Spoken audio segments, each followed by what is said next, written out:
All right, sir, whenever you're ready. All right, well, I'm Albert, and I'm going to be refuting on the topic's music, and the claim of the advocate was the MP3 format hardens the experience to listening to music. And so the advocate has three secondary claims. One, MP3s produce low-quality audio due to compression. Two, MP3s encourage poor methods of reproduction. And three, MP3s can be bought individually, which places less value on the album.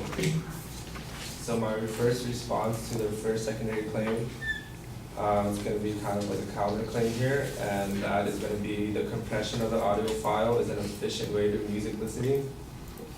And the compression cannot be deemed a harmful experience to music listening, since not all listeners are seeking the utmost quality in the audio. For instance, someone could be exercising and they're not really looking for that, A+ quality, just like something to get them to move or something. The low data size of the file is the biggest advantage also. A smaller file size enables the user to rip a large amount of music file onto a disk, and the time taken to download, upload files has reduced significantly. Earlier, a single music file download would take hours, but with the new technology, it's as convenient as a few minutes. The MP3 compatibility with the various devices and all the other media has also been convenient for music listeners who desire the portability. Moving on to their secondary claim, which was MP3s encourage poor methods of reproduction, and I'm going to challenge the evidence there. So that I think that the advocate lacked factual evidence to support their claim, and that lack of evidence kind of led it to be more of an assertion rather than a claim of fact. The advocate mentioned that the way people process music has been changed due to the change in technology, but the lack of data there doesn't support the claim efficiently. The third and final secondary claim was MP3s can be bought individually, which places less value on the album. And so I'm going to challenge the reasoning there. Reasoning behind the claim is sort of like a value claim. It's on the edge of being a value claim rather than a fact, since the advocate suggests that listening to an album is a better way of listening to music rather than just individuals and buying those singles. So the statement that purchasing these MP3 singles places less value on the album is a claim of value. In fact, the distribution of music is less expensive with the emergence of MP3. So individual artists or music companies can actually promote their music better with the singles online or like through a public platform. The singles industry and its promotion also opens up many other doors of opportunity. For instance, such as concert and events.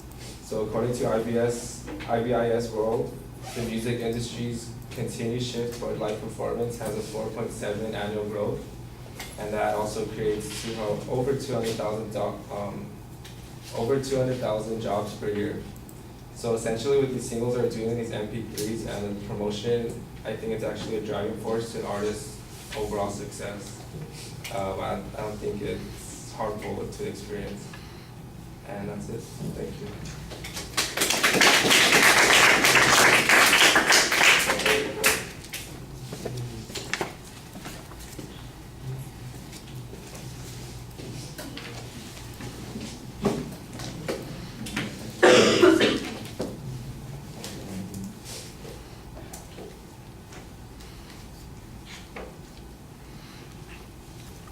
All right, Albert, all the structural stuff was fine. You've got counterclaims on the first point, which is pretty good.